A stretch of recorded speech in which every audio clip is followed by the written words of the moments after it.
Crois Dieu. Eh bien, c'est pour moi une très grande joie de pouvoir être ici parmi vous. Et aussi un grand honneur de rendre témoignage de Jésus. C'est un grand honneur et c'est une grande grâce parce que parler de lui, personne ne mérite. Il est tellement beau, tellement grand. Et voilà, pour ma part, moi j'ai toujours connu les choses de Dieu. J'ai toujours connu c'était quoi aller à l'église, c'était quoi les réunions.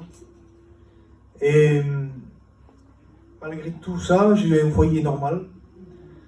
J'ai eu des parents qui m'ont donné tout ce que je pouvais désirer dans mon cœur.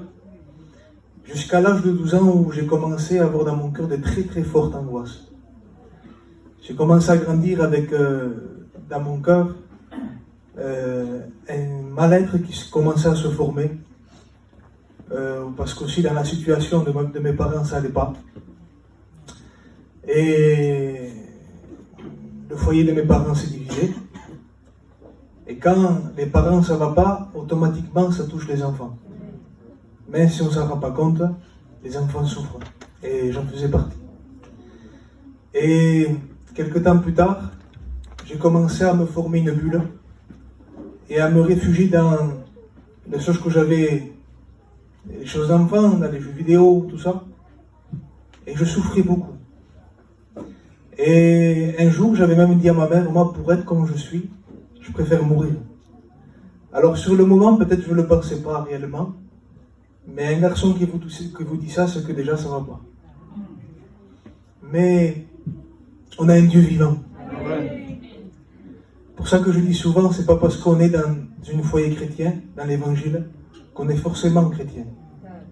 J'ai dû faire moi aussi mon expérience avec Dieu.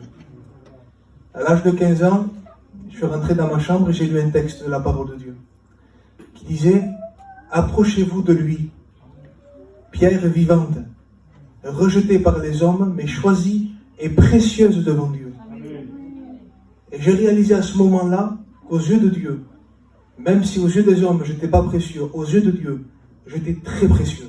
Amen. Et ça m'avait touché. Je me suis senti considéré par un Dieu tout-puissant. Et dès ce moment-là, je désirais connaître c'était qui. Qui était ce Dieu qui m'aimait tant. Et au fil des temps, je commençais à aller à la réunion. Et Dieu a transformé ma vie complètement. Amen. Petit à petit, j'ai changé ma compagnie. Et j'ai découvert en Dieu un père, réellement un père. Dieu a été pour moi ce père que peut-être, j'ai eu un père qui m'a toujours aimé, mais ça a été ce père qui a toujours été avec moi. Parce que des fois, mon père, il n'était pas à la maison. Malgré que c'est un père qui a voulu dans tout ce possible me faire ce qu'il pouvait, mais il ne pouvait pas me donner ce que Dieu a pu me donner. Et je vous dis en vérité, ce n'est pas des mots pour faire beau, mais Dieu a fait de moi, aujourd'hui, le jeune homme le plus heureux du monde. Amen. Pas parce que je suis riche, pas parce que j'ai une belle voiture ou quoi que ce soit, mais parce que j'ai une communion avec Jésus.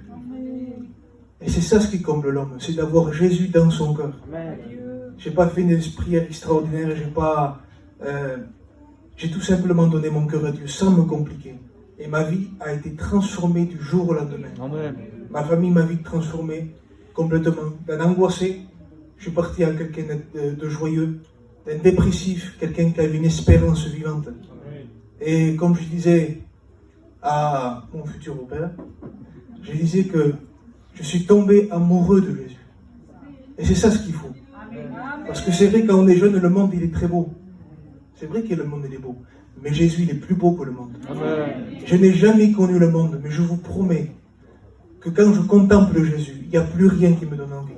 Parce que Jésus il est beau. Et il est plus gentil que le monde. Que Dieu vous bénisse.